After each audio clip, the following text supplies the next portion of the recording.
Mood tracker time. We do it every Thursday. The mood tracker is essentially what a fan base is feeling about their program. And boy, it was special. I do this on the web too, so it's at 247sports.com in written form if you want to read that. Normally it's up there on Thursday morning. And I had a kind of an epiphany today. Sometimes you can't tell when you've peaked in life, in your career, in your personal life, whatever.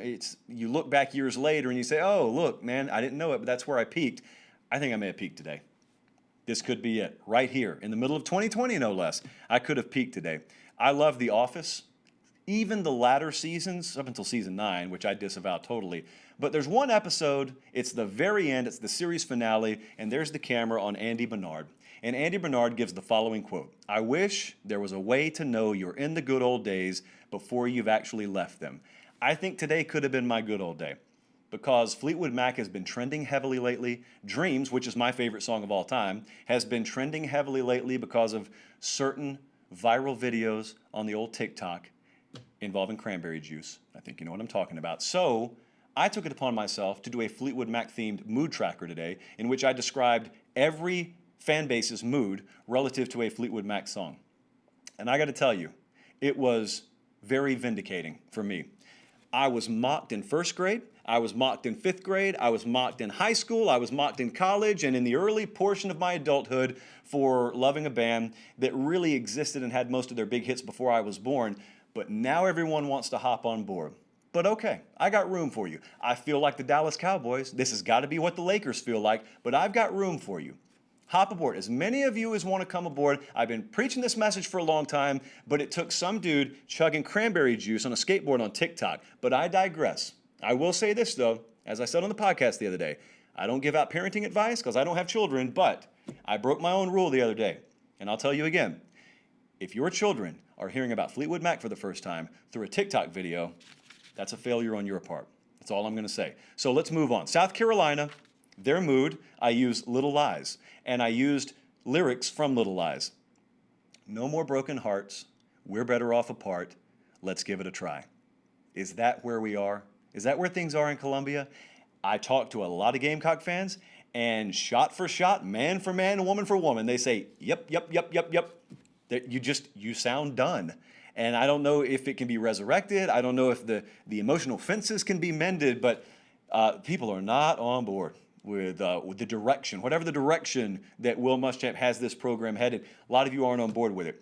I want to talk about a must-win game. They're favored by 13 or so here in Nashville Saturday against Vanderbilt. That's a must-win game. Because if they don't win that game, you start 0-3. You've got Auburn and LSU before the bye.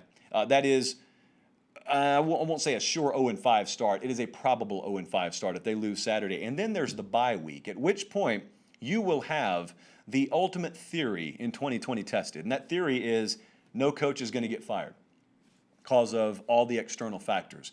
Well, I can tell you, if you start 0-5, the only thing saving your job, if you're Will Muschamp, is 2020. How about Tennessee? Beautiful song, number 6 on the Greatest Hits album, Gypsy. So I'm back to the Velvet Underground, back to the floor that I love. I'll tell you what Jeremy Pruitt loves. I'll tell you what he loves going back to. And that is playing football in the same manner he grew up watching it. Coached, his dad's a coach, and played. They're doing things that would be right at home in 1987. You could drop their style offensively. Now, no one runs a true old school offense. Even the triple option teams have elements of their offense that are more modernized. I'm not saying Tennessee doesn't possess that, but what I am saying is while everyone else in this sport has decided to spread things out, Pruitt walked into Knoxville and he said, well, if everyone else is doing it that way, perhaps we can be unique just by doing it the way we used to do it. And he built a wrecking ball, essentially. The first thing he did was looked at his offensive line. I don't know if you guys heard in the broadcast last week. They only said it like 36 times. Jeremy Pruitt only had one offensive lineman over 300 pounds when he got to Tennessee. Now all of them are over 300 pounds. Great. All right. So that's true, and that's what he did. And he didn't just recruit guys. That's what I keep trying to tell folks. You don't just have to recruit anymore. The transfer portal has made it apparent that you can just go pluck guys. You can put together an offensive line. All of a sudden, you got Kennedy from Alabama. You got Cade Mays, who was just ruled eligible, formerly from Georgia. They didn't recruit those guys out of high school. They got them, though. So they're a wrecking ball now. And can you imagine if the dust were to settle Saturday This is a wild scenario. Please don't understand that I'm predicting this. But here's a wild scenario that Colin doesn't think it's all that wild. What if Tennessee pulls the upset Saturday and A&M beats Florida Saturday? You get to the end of the day, and there's Tennessee. Dust clears, smoke settles, and there's that orange tea flying atop the SEC East. Not only atop the SEC East, with a head-to-head win over Georgia, and Georgia going to Alabama the next week, and knowing that, yeah, we got to play Florida, but Florida's got to come up here in December. You ever seen Florida play in sub-40-degree temperatures? It's not a pretty sight. So the end of Saturday could be mesmerizing, or it could be same old, same old. We'll see. I think I may have gone too far down that road. Miami has the privilege of getting Dreams. Now, Dreams is the song that's gone viral here. The lyric I used is, have you any dreams you'd like to sell? Because they'd sure love to buy them in Coral Gables. And the one, namely, that they'd love to buy is that of their own upset Saturday. I put out on Twitter earlier today, I put out a poll, which I don't do a lot, but I should do more because I have great traction on it. In fact, I can probably pull it up right here. Let me use stall tactics. I asked, essentially, if we were to, let's say we paint the picture for those upsets. So Tennessee over Georgia or Miami over Clemson. Which of those upsets, if they happened, would impact college football more in 2021 and beyond? So I'm not even talking about this season, but 2021 and beyond, which upset would you be looking back more on once you saw the ramifications of it and say, wow, man, that really impacted college football as a whole? So I did this a few hours ago. We got over 700 votes on it.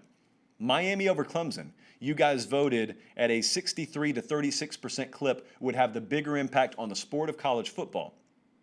I could make a certain argument for both, but I understand what people are saying here, because if you beat Clemson, not only did you obviously pull a huge upset, not only does that have immediate ramification, but think about how that sells to South Florida kids. We've talked about that ad nauseum, about recruiting and about what Miami needs to do in South Florida and what anyone down there needs to do in South Florida. If they beat Clemson, first off, if they beat them, that means they're good enough. They were good enough to have beaten Clemson, which means by default, you got to take them more seriously. And by default, it means Manny Diaz has pushed the right buttons, pulled the right levers, and he's got the right pieces in there.